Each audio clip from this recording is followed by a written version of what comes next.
I mean, I could blow my start, work my way through the pack, and get to the first jump before everybody else. And that was an expert at nationals. And so when I got to 17 years old, other kids were starting to get bigger. And I should mention, those cranks worked good indoors or outdoors. So, you know how men are, right, Kevin, right? So my dad says, bigger is better. So my dad had this idea that he's going to make some cranks that are longer than 192s. So this is fascinating. So we're at an indoor race. It was called the Monroe Indoor Arena. And there was like a winter national there going on. It happened probably every other year we'd hold a national there. And so the way my dad made some longer cranks, he had to go to a bike shop, actually shop after shop, to find another set of Ashtabula cranks. And so what he did is he took in the very middle of the crank arm, or actually not quite the middle, probably about 2 inches from the end of the where the pedal is, 2 inches up, he cut it off right there and grind off about half the metal on that pedal. I'm sorry, on that crank arm. Then he'd take another set of cranks, the cranks that he just bought, cut those off, and then weld that right on the side of it after he ground it to fit. And of course, he had to do some work with some jigging, some measurements and all that, so that one crank wasn't longer than the other. And when he was done, he made me in your post, it says 202s, but they were actually 205s, 205 millimeter cranks. So, and what was bigger better? Well, let's put it this way. If you got a pair of 192s on and you got a 45-16, it feels like a 44.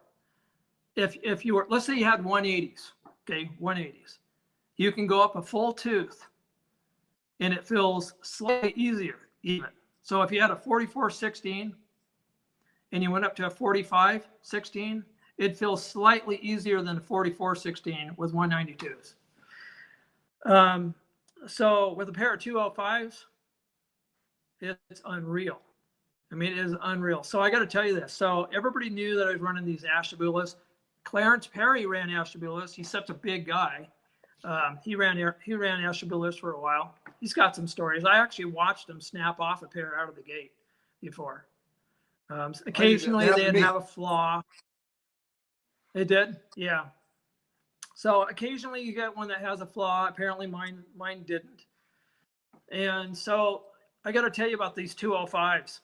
So I'm at the Oakwood Arena. You guys are going to be fascinated by this story. So I'm at the Oakwood Arena. I got a pair of 205s. The Oakwood Arena was kind of near Fort Lewis. It was in Tacoma. That's kind of what I remember. And let's see, this is when I was 16 years old. I think I was 16. Yeah. And I didn't have a sponsor yet. I may have had a local sponsor, but like a co-sponsor or something. And Gary Ellis, his dad, I don't know that his dad was a track operator at the time, but he was a track official. So we're at this local single point race. There's probably like 35 people at the racetrack, 35 riders. It's a small race. Gary Ellis was already getting a pretty good name for him. He was already, I think he already had a full factory ride at that time. And his dad was a track operator, and that was very helpful for him getting around. His dad was also I think it was a travel agency. They owned a travel agency, and that kind of gave Gary an advantage to travel around. Well, anyhow, I brought it up for this reason. So here we are, we're at this race, single point race, and I got a pair of 205s on my bike. And on the indoor, I'm running a 45-16. Now, normally, if I just had a pair of 175s, I'd be running a 43 because it's a short track. You got a short, you don't really have a hill. And the first jump is a wood jump. So, imagine you don't have a lot of momentum out of the gate. So you need a lower. So most people would run a 43.16. So I'm running a 45.16. Gary Ellis is up on the gate, and we've raced before, and he'd blow my doors away most of the time because he was more experienced than I was. But when I put on those 205s, something changed. So my very first moto, I won't forget it. The gate drops. I hole shotted. I almost pulled the front end up too high. So I had to kind of wait for it to come down to make my strokes. I was the first one in the quarter, and I won that race. The next moto, I did it again. But this time, my dad said I was about 4 bike lengths ahead of Gary Ellis by the time I cleared when I was between the first jump and the corner, I was about 4 bike lengths ahead of Gary Ellis.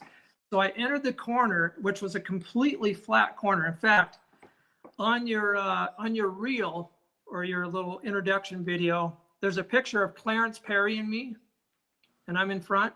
Yeah. That's the same track, and it's a flat corner. So as I entered the corner, Gary Ellis rammed in the back of me so hard that my bike came up in the air, and it shot me way out into turn 1. He crashed on the infield, and his dad was yelling at his son, saying, "You're disqualified for the day." And I remember that day very vividly. And I think Gary was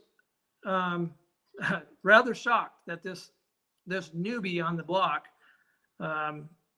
was able to beat him with a kind of a dated bike and some custom-made cranks.